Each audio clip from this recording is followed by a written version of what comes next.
you're 100% correct, and think you're in line with my father's thinking. Mhm.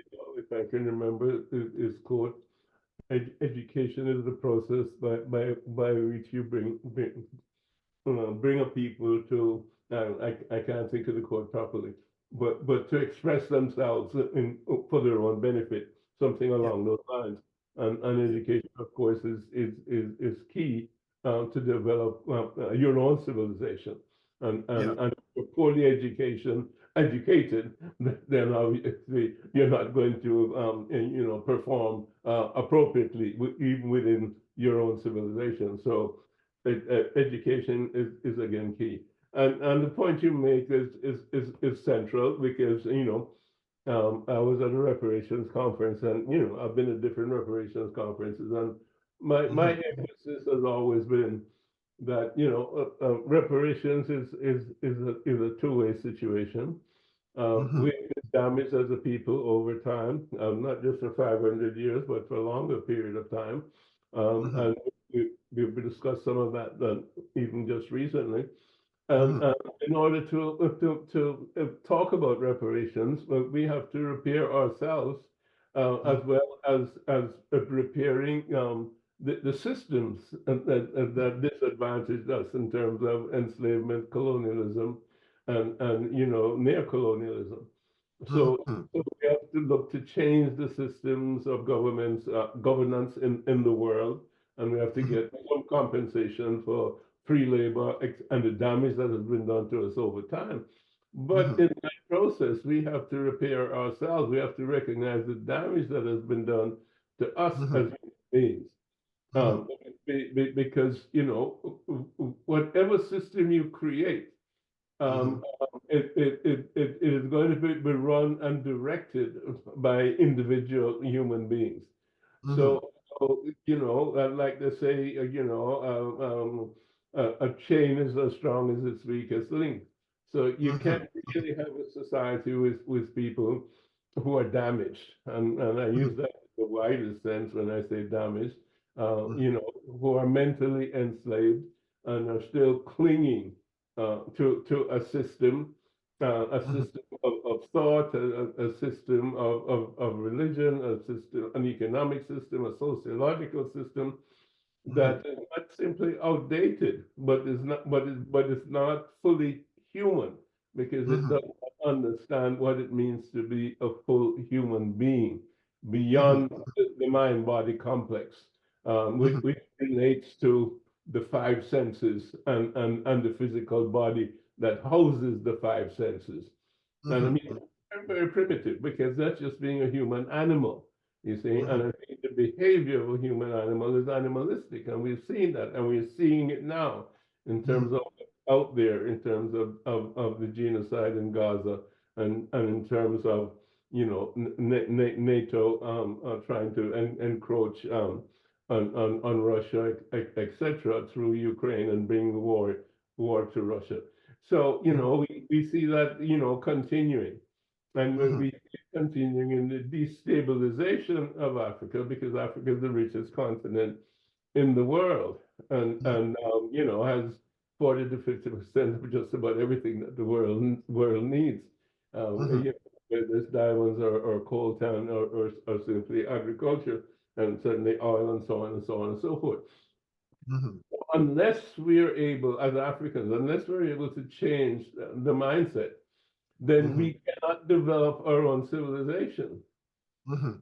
and we'll continue to be mimicking, the European because that's the one who has created our mindset, and if they have created our mindset, then they can manipulate our minds by virtue of the propaganda that they have, which is extensive. Mhm. In terms of, owning all the media and owning the universities and so on and so forth. And there was just something here recently in the United States where the president of Harvard had to resign because Mhm. she was, forced to resign Mhm. um, because the people who control the money Mhm. that Harvard, survives on, shall we say, mhm, They're the ones that called the shots, and they simply said that she had to resign mhm, because her response to something about, genocide in Gaza, mhm, was not appropriate. So the mhm. power structure. So where's your academic freedom? There's no such thing as academic freedom. You I'm know. going to jump in there, sir. Oh yeah, please do. And this is one of the reasons why academics have to publish outside the system, have to become entrepreneurial outside the system, have to be able to survive outside the system, because that's the only way you can genuinely survive and put out real content that you know that the system can't censor. And I think that this is something that a lot of academics need to understand. You have to be able to survive outside the system on your own assets, and your books, your ideas become your assets. You have to work out ways of monetizing them. So consequently, you are not on somebody else's payroll, because if you're on their payroll, they can do to you what they did to that Harvard president. Mm-hmm.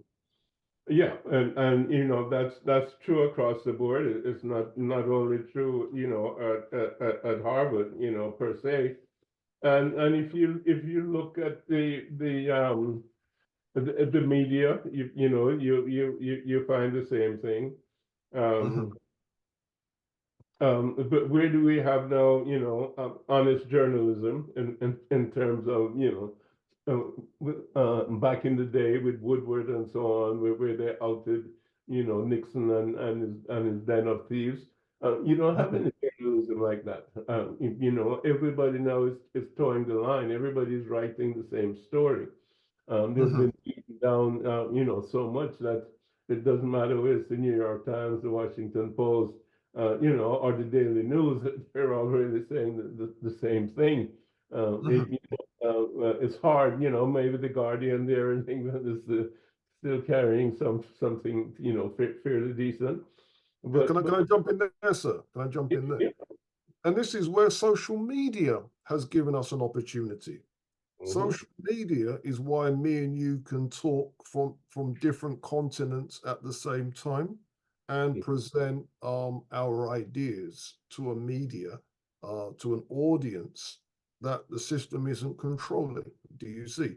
And again, we have to look at these things not as obstacles. We have to look at these things as opportunities, opportunities to make our voices heard, opportunities to get our ideas out there and to produce ideas, publish ideas, so that we can then create an army of scholars, an army of books. So mhm, it's not just my book, When We Ruled, it's not just this book over here, this book over there. There's tons of books mhm, all presenting our history, mhm, tons of books dealing with sociology from our perspective, psychology from our perspective, philosophy from our perspective, what it means to be a human from our perspective. And this is the way that we have to look at it, because an opportunity has presented itself. And I don't think that the Pan African community is embracing the opportunity for what it is. You're correct there, and but also in terms of the platforms that we use for social media, Yeah. as you know, we don't really control those platforms, and they are censored as well. But certainly, we do have an opportunity to use them, and we need also to create our own platforms. It's certainly much easier to print our own books, Yeah. and clearly that's an advantage which we need to deal more with. But I like your idea that, we have to create a consensus, a group or whatever it is, like-minded people really to push this agenda that we're talking about, which is, education and African studies in the wider sense, Mhm. culture, and of course this would include, the whole Pan-African concept in terms of what has happened since the independence of African nations and so on and so forth, the improvements and the Mandelas and the Mobutus and what have you in terms of the negative ones. Those things have to be illuminated to young people, because they just keep saying, for example, oh, there are no black leaders. Well, there's a reason, why there are no black leaders that are leading, Africans in the right direction. Half of them have been assassinated, or the other half have had coups engineered against them, usually by the CIA or the French, and that continues to this day. So it's not that we don't have African leaders, but they have a target on their back if they stand up for their people. So, only the Quislings survive, so to speak, who are doing the bidding of Macron and these other people. So we have to be serious, as you say. Revolution is serious business. And it's revolution not in terms of picking up a gun, but it's revolution in terms of mind change and individual transformation.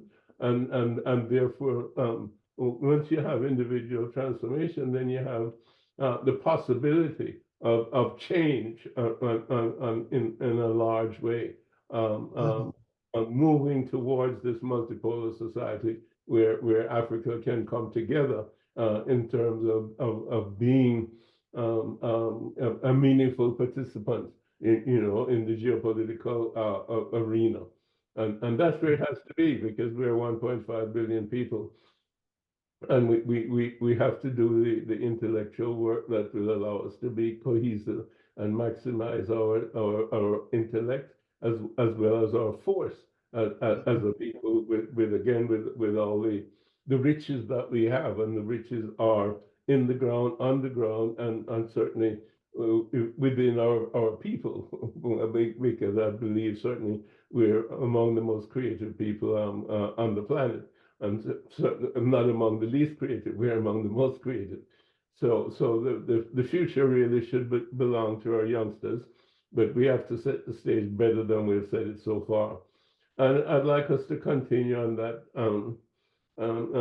vein, shall we say, in our next, getting deeper into the whole educational process and how we can structure this thing properly, so that we can get like-minded people really, coming together to move and create, systems that will, allow others to participate and to join, and then to develop that network using social media, using our ability to publish and so on, and therefore, create the information that then would lead to the mind change and the true revolution, which I believe is a mental revolution for our people, so we can have a new African.